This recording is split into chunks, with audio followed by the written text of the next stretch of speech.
Hello and welcome to the program, Gallantry, Heroic Exploit of the Nigerian Military.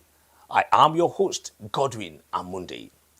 This week's edition is dedicated to the late Chief of Army Staff, Lieutenant General Tahirit Lagbaja, who passed away after a brief illness.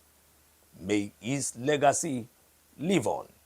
In this episode, we will highlight the bi-weekly press briefing by the Director of Defense Media Operations, Major General Edward Buba, showcasing troops' operational exploits and successes. We will also feature activities and events from the Army, Navy, and the Nigerian Air Force. As always, we will honor our gallant military men and women who have paid the supreme price in the line of duty. Stay with us.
Demonstrating a dedication to strengthening indigenous technology and innovation, the Nigerian Air Force launched its 2024 Research and Development R&D Retreat on 5th November 2024 at NAF headquarters in Abuja. The two-day retreat brings together esteemed experts and key stakeholders and focuses on advancing homegrown technology to enhance national defense capabilities. With the team exploring indigenous technology and innovation towards driving NAF transformation, the event aligns with the Chief of Air Staff's command philosophy, which emphasizes cutting-edge R&D, strategic partnerships, and applying valuable lessons learned. The Chief of the Air Staff, Air Marshal Hassan Abubakar, spoke on the central role of R&D in reducing foreign dependence and strengthening self-sustained operational capabilities. His first-hand experiences as a field commander underscored the necessity of this shift, especially as the NAV prepares to incorporate 50 new aircraft between 2024 and 2026. He noted that building indigenous capacity for aircraft manufacturing and maintenance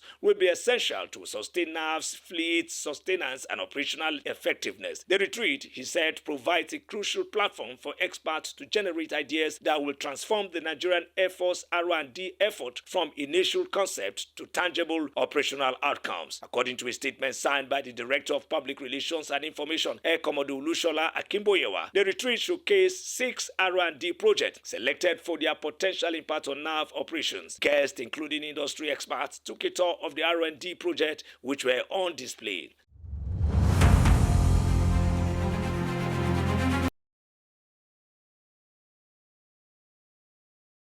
Admiralty Medal, aptly represented by the Admiral Superintendent Naval Ordnance Depot, Rear Admiral L.C. Izu, flag off ex-Grand African Nemo 2024 on board NNS Kada on Monday, 4th November 2024. The ex-Grand African Nemo is designed to exercise navies and coast guards of the Gulf of Guinea region with strategic international partners who identify with the common vision of a safe and secure region. It is also an opportunity for like-minded partners to work together to develop African-led solutions to transnational threats and challenges with the strategic aim of promoting regional security. The chief host, the flag officer commanding Western Naval Command, Rear Admiral M.G. Omen, expressed optimism that the international nature of the exercise will impact positively on maritime security in the Gulf of Guinea.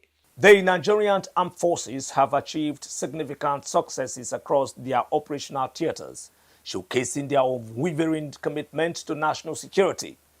In the northeast, many terrorists were neutralized, while oil thieves in the Niger Delta region were also brought to book. Additionally, the Eastern Security Network and Biafra agitators were dealt with decisively, sending a strong message. Major General Edward Buba, Director of Defense Media Operations, is set to provide a comprehensive briefing on these operational successes and more in this bi-weekly press conference. The Nigerian military's achievements are a testament to their dedication and professionalism. With continued support and strategic planning, they remain poised to tackle emerging security challenges and protect the nation's interest. Let's join General Buba.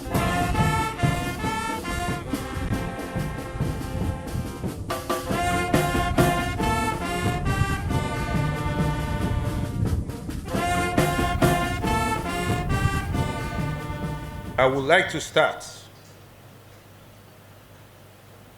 by saying that the emotional cost of waking up to the horrific news of the passing of our beloved Chief of Army Staff, Lieutenant General T.A. Lagbaja, is quite intense. It is indeed a sad moment for us in the armed forces. It is against this background that, on behalf of the Chief of Defense Staff, General C.G. Musa, officers and men of the armed forces, express our heartfelt condolences to his lovely wife, his children, and his entire family. We pray the Lord grant us all the fortitude to bear this irreparable loss. I believe in the coming days, burial arrangement for him will be released. Having said that, I know clearly that citizens understand that we are fighting a war against terrorists and insurgents. In this war, we must also understand that in spite of our loss, and a great loss in these circumstances, we have no option but to continue fighting these terrorists, as we all know that they will not stop until they are stopped. I can say that our troops have done a tremendous job of significantly dismantling these terror groups across our nation, particularly in the various theaters of operations that we are engaged in. Our strategy remains to undermine the ability of these terror groups and their cohorts. Accordingly, troops have conducted simultaneous strikes on several terrorist enclaves and their hideouts across this country. Our Air Force have carried out bombardments and air interdiction on several terrorist hideouts and enclaves with precision. These strikes have significantly diminished the fighting capabilities of these terrorists. And it is indeed true that these terrorists know that they cannot match our military strength. They therefore have no option but to either surrender or be killed in the battlefield. Accordingly, I can confirm, without listing names at this time, that we have several terrorist leaders, commanders, and combatants, particularly in the north-central part of this country, that have indicated interest to surrender.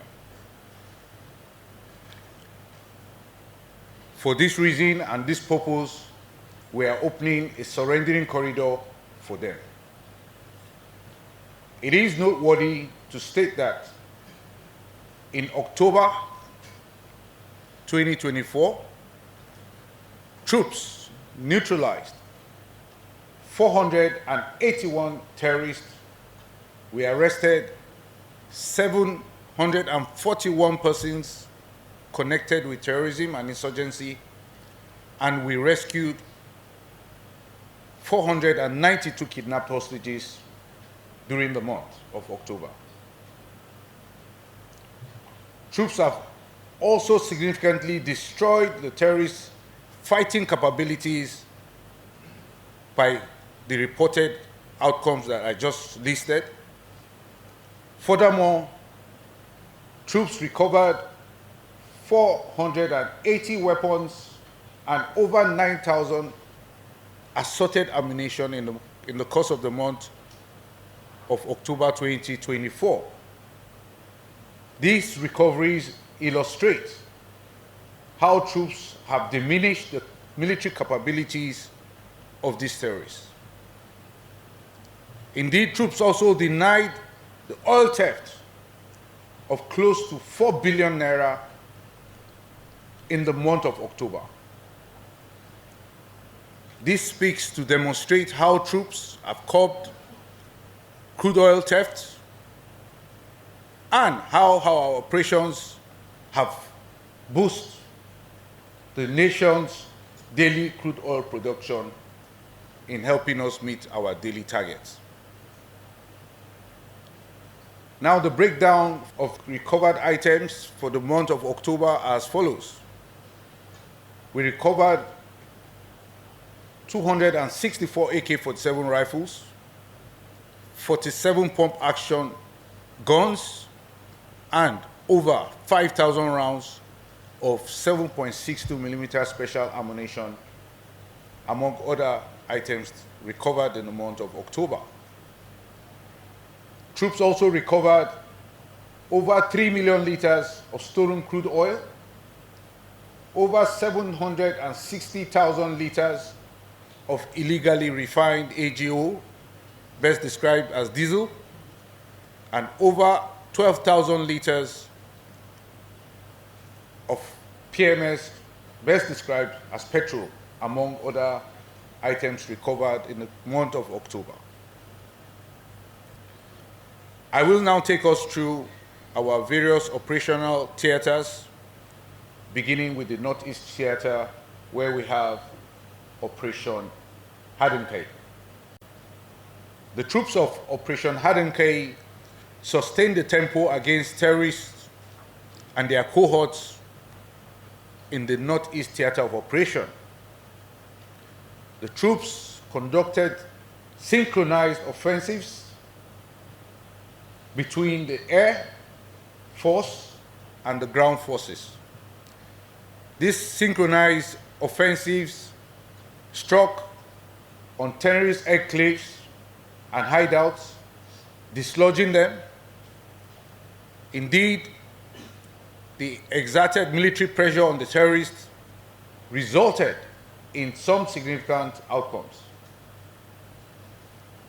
Overall, during the month of October, the troops of Operation Hardenkei neutralized 198 terrorists, arrested 166 persons engaged in terrorism and insurgency, and rescued 156 kidnapped hostages in the course of the operations.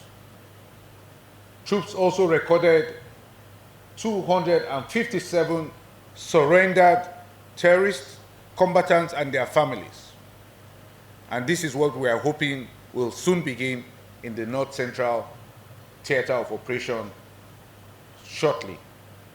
The summary of recovered items include 73 AK-47 rifles, 1,574 rounds of 7.62mm special ammunition, among other items recovered.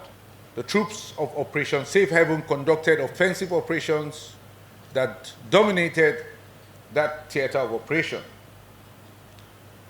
Accordingly, the plateau has experienced relative peace across the state.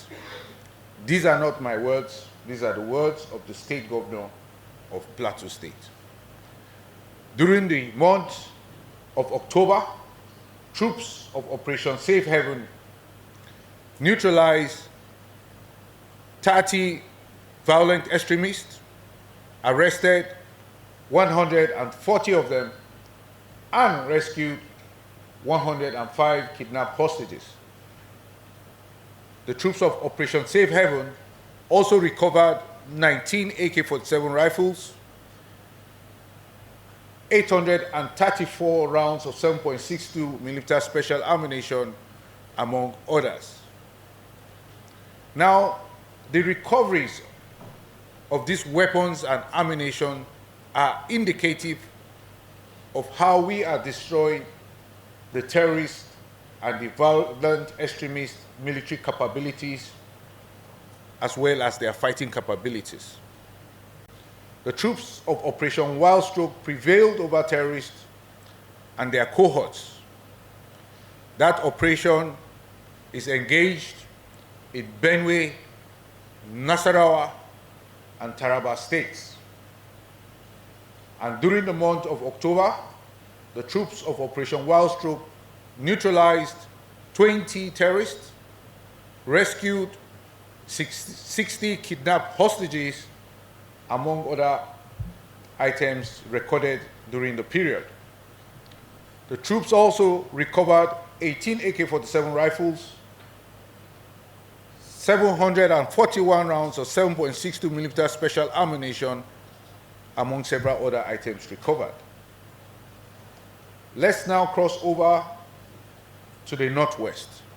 The troops of Operation Hadirin-Daji in the northwest remained focused on their mission, and their mission is to create a conducive and stable security environment for agricultural activities and other forms of socio-economic activities in the following states: Kaduna State, Katsina, Kebbi, Sokoto, and Zamfara, all in the northwest. The troops embarked on several offensive operations, canalizing and destroying terrorists in their hideouts and their enclaves through ground and air operations. Nevertheless, troops are confronted with a new terrorist sect in the northwest. This sect is known as Lakurawa. The Lakurawas are affiliated to terrorists from the Sahel, particularly from Mali and Niger republics. They began incursion into northwestern part of Nigeria, namely Sokoto and Kebbi states. And like I mentioned, they came in from Niger and the Mali axis. Now, why are we seeing this at this time? This came as a result of the coup that took place in Niger Republic. Prior to the coup, we had joint border operations with Nigerian security forces, which kept these terrorists at bay. Now, when that coup took place and there was a breakdown of cooperation between both countries, the terrorists took advantage of the gaps in cooperation and made incursions into northwest Nigeria. They exploited the difficult terrains and made incursions into remote areas in our northwestern states. And when they came in, they started spreading their ideology. Now the issue is, when they came in, did the people saw them? What did they do? They embraced them rather than report them.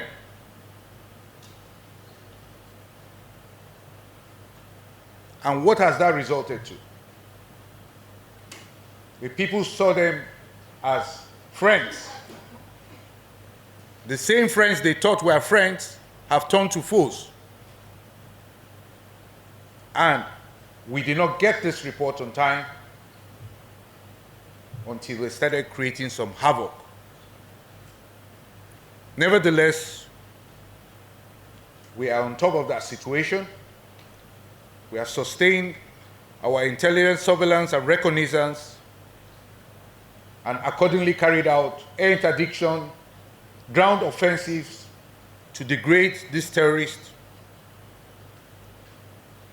find them, flush them, until we finally defeat them, the same way we have defeated terrorist groups in the northeastern part of this country. Troops are locating them, like I mentioned, and we are eliminating them.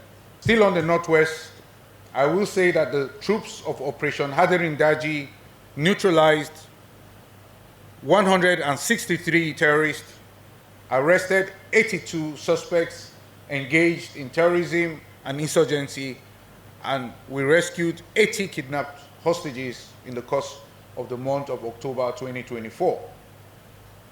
Additionally, troops recovered 121 AK-47 rifles and over 1,000 rounds of 7.62 millimeter NATO ammunition, among others.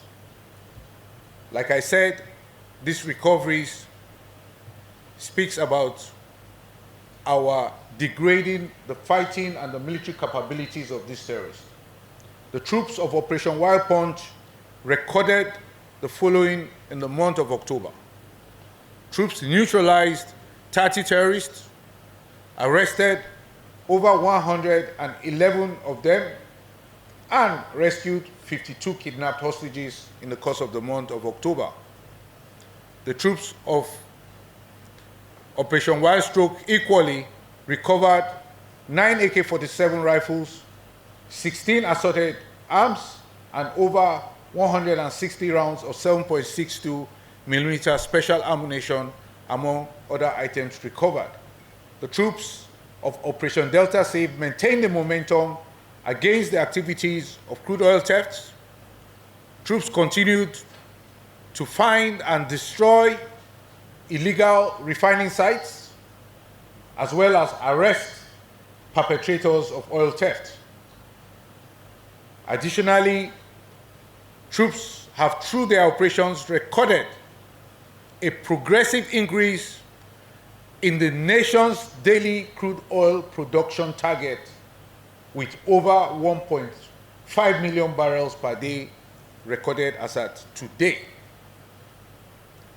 During the month of October, troops of Operation Delta Safe arrested 126 persons involved in crude oil theft.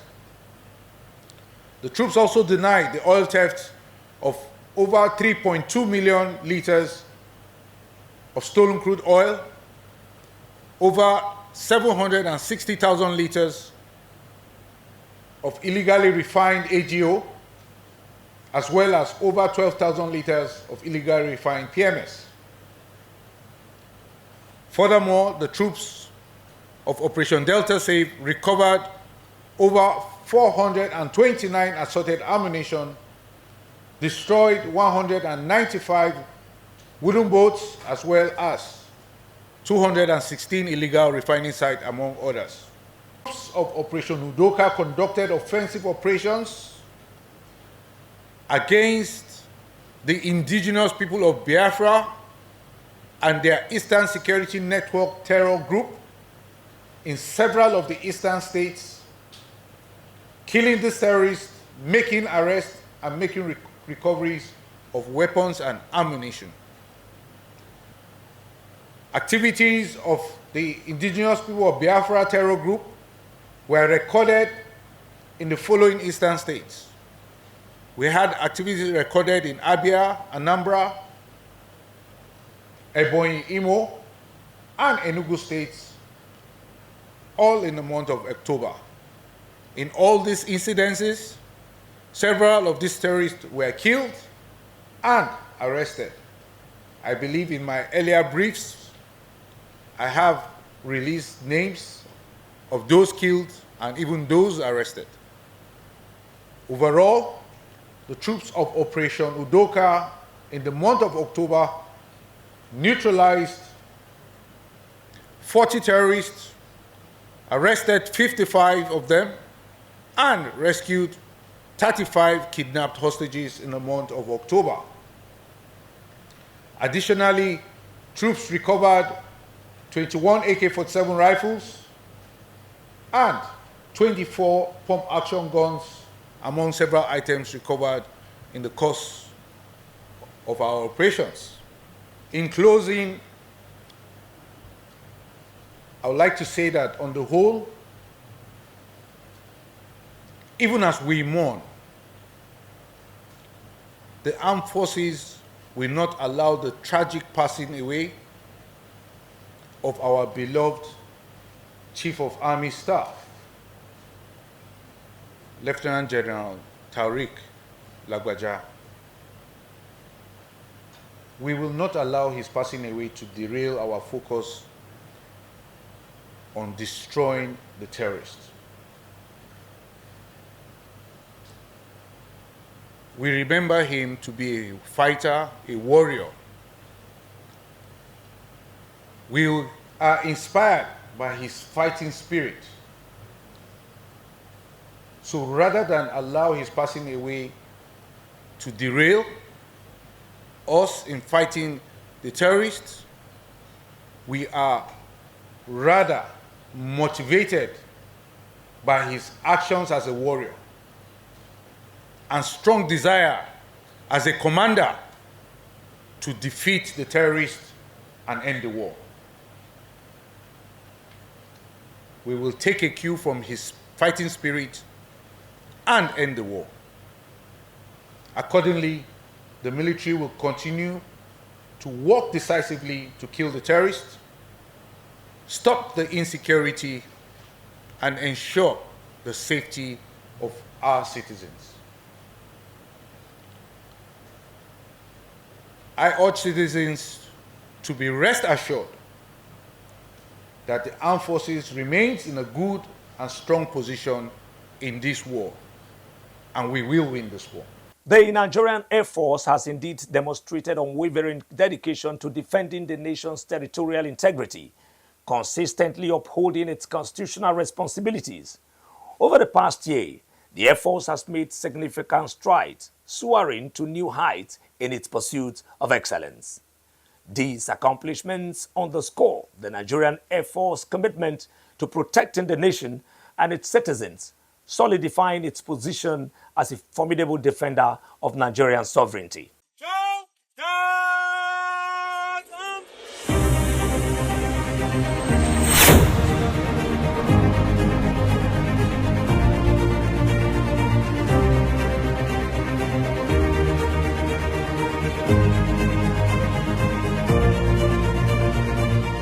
November Golf Romeo 913, Charlie 130, requesting change staff from according.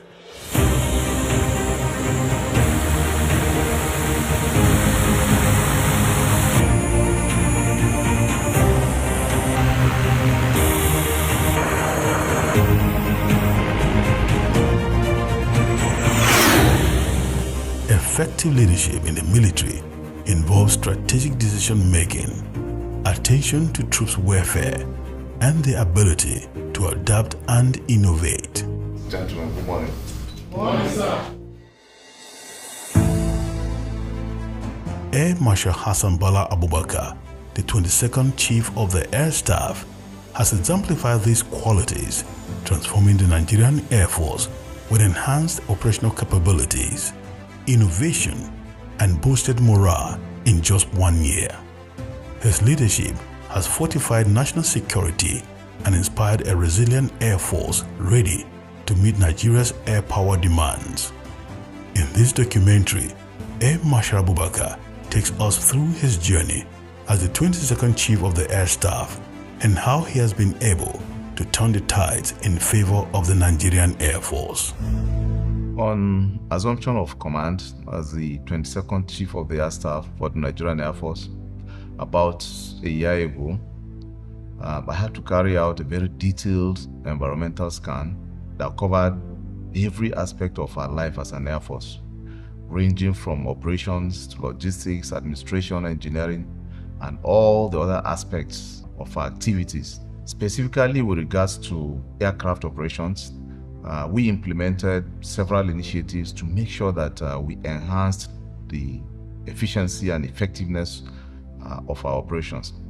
Despite these initiatives, we still found that we had a lot of challenges because we were structured initially as a very conventional Air Force. So our assets, our training, and our focus, our equipment, everything was tailored towards conventional fighting. But here we were faced with very unconventional adversaries and also very unconventional kinds of operations, talking about counterinsurgency, counter-terrorism, anti-banditry, anti-kidnapping, and those kinds of unconventional operations.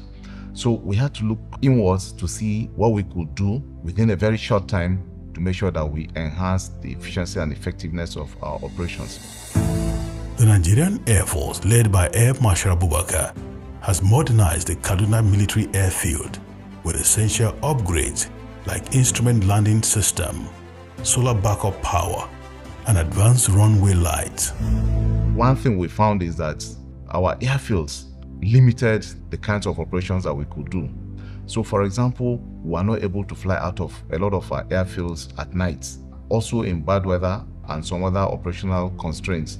For example, the Kaduna Military Airfield, which is home to the air component of the Joint Task Force Northwest Operation World Punch, we couldn't fly out of that airfield at night. Meanwhile, we found that the adversary changed their tactics. They no longer operated during the daytime. They conducted a lot of their activities at night because they knew that we were limited in terms of tracking them, at night. So we had to make sure that the airfield had facilities for us to be able to operate at night. Not only that, also in poor weather conditions. So in collaboration with the Nigerian Airspace Management Agency, we have been able to install instrument landing system, distance measuring equipment, as well as very comprehensive airfield lighting system. So it means our operations against these bandits and kidnappers can take place 24/7, any day, anytime, in all weather conditions, at night. This will significantly boost the effect of our operations against the adversary. We have also carried out similar upgrades and overhaul of our facilities in other airfields, particularly those housing the air components of Joint Task Force operations across the country. So we have done that in Enugu for Operation Udoka. We have also started overhauling the facilities we have at the Port Harcourt Military Airfield, which houses the air component for Operation Delta Safe.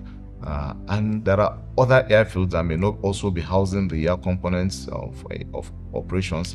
For example, the Bauchi airfield, we are overhauling that. But there are also some improvements at the Kano airfield, and it's a continuous process. At the end of the day, the target is to make sure that our airfield facilities are enhanced such that we can carry out our operations day and night, 24/7, in all weather conditions until we rid our country of all the security challenges. One other challenge that we also noticed out of this environmental scan that we carried out, particularly with regards to operation. For example, we had a lot of sorties that on ISR, on battle damage assessment, in terms of also armed recce. So we are flying a lot of hours but no tangible results. And essentially it's because we couldn't carry out some of these operations 24/7 in all weather conditions. But now that we have that, it's not only going to have a lot of effect in terms of we curbing the activities of the adversary, but it's also going to make our rates of effort more efficient, such that we don't have to fly so many missions. We can fly fewer missions, but because they are the right missions at the right times, with less resources being expended. So that is another very significant achievement that we'll have as a result of improving some of this airfield infrastructure.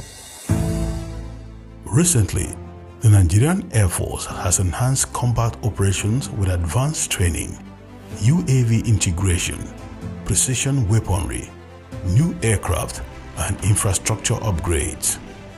Nigerian Air Force has also improved base security by establishing the Base Defense Coordination Center for better intelligence integration and operational efficiency. My command philosophy as the Chief of the Air Staff is to transform the Nigerian Air Force into an agile and resilient force that effectively meets the air power demands of national security in all operational environments. Now, the missions we do are also in support of surface forces.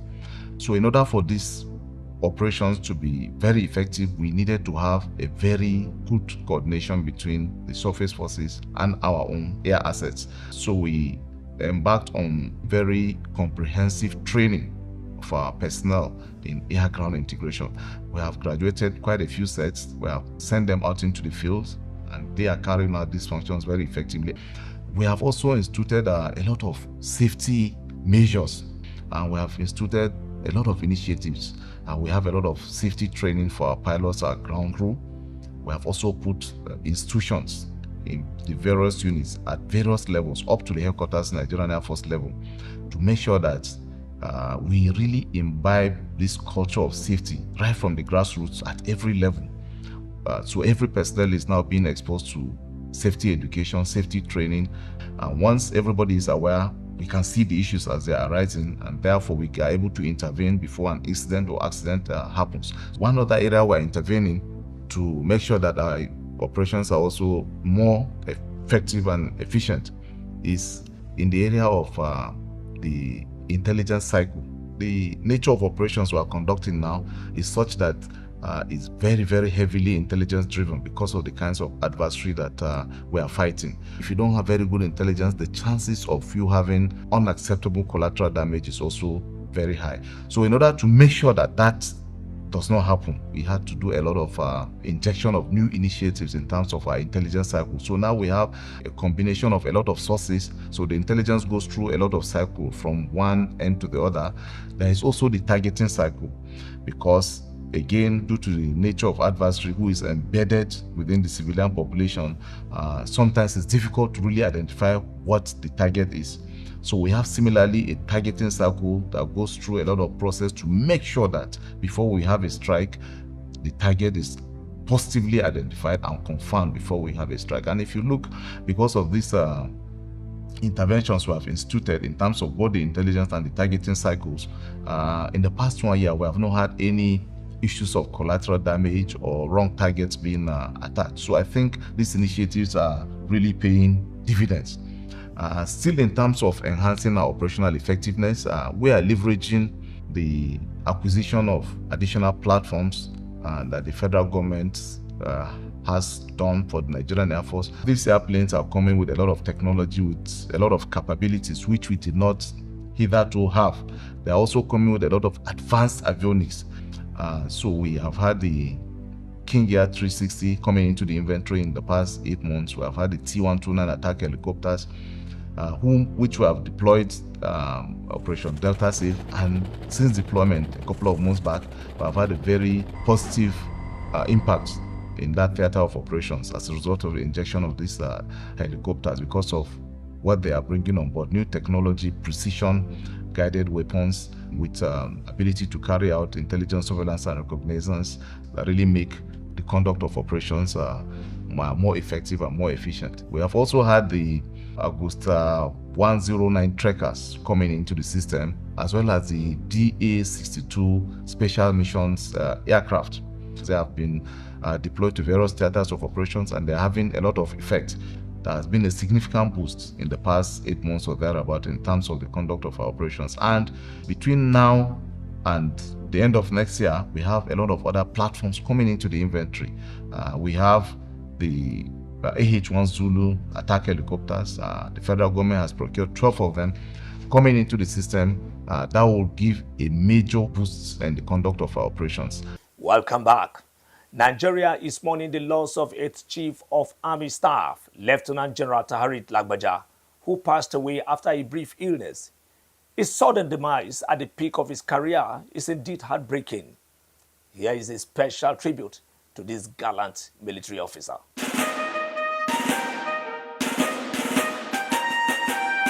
President Bola Ahmed Tinubu on Wednesday, the 6th of November, announced the death of Lieutenant General Taharit Abiodun Lagbaja, Chief of Army Staff. He passed away on Tuesday night in Lagos following an illness. He was 56. This was disclosed in a statement by the Special Advisor to the President on Information and Strategy, Bayo Onanuga. Lieutenant General Lagbaja, appointed Chief of Army Staff on June 19, 2023 by President Tinubu, was a respected leader in the Nigerian Armed Forces. Born on February 28, 1960, he began his military career at the Nigerian Defense Academy in 1987, completing his training 5 years later in 1992. Upon graduation, he was commissioned as a second lieutenant in the Nigerian Infantry Corps as part of the 39th Regular Corps. Over his 3 decades career, Lieutenant General Lagbaja held numerous significant posts. He first served as a platoon commander in the 93 Battalion and the 72 Special Forces Battalion, and later commanded various critical security operations across the nation. Among these were Operation Zaki in Benue State, Lafia Dole in Borno, Udoka in southeast Nigeria, and Operation Forest Sanity, an initiative that targeted criminal groups in Kaduna and Niger State. A dedicated military scholar,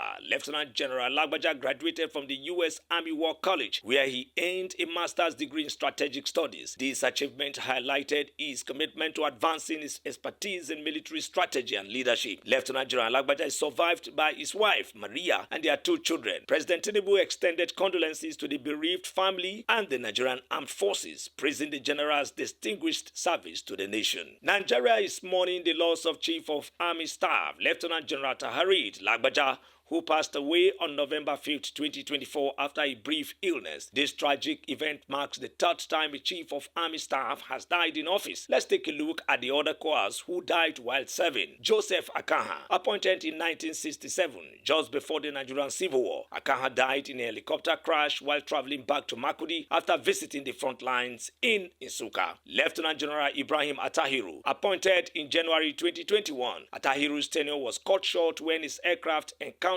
severe weather conditions and crashed while on an official assignment from Abuja to Kaduna, claiming his life and 10 others. Taharit Lagbaja, the latest course to pass away. Lagbaja was appointed on June 19, 2023 and played pivotal roles in various internal security operations before his untimely death. These tragic losses highlight the risk and sacrifices made by Nigeria's military leaders, made their memories live on, and made their service to the nation never be forgotten.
As we bid farewell to this exceptional leader, we take comfort in the words of Winston S. Churchill. Never in the field of human conflict was so much owned by so many to so few. Lieutenant General Tahari Lagbaja will always be remembered as a hero who gave his life for the greater good. Thank you for joining us on Gallantry, heroic exploit of the Nigerian military. Until next week, stay proud, stay informed. Bye for now.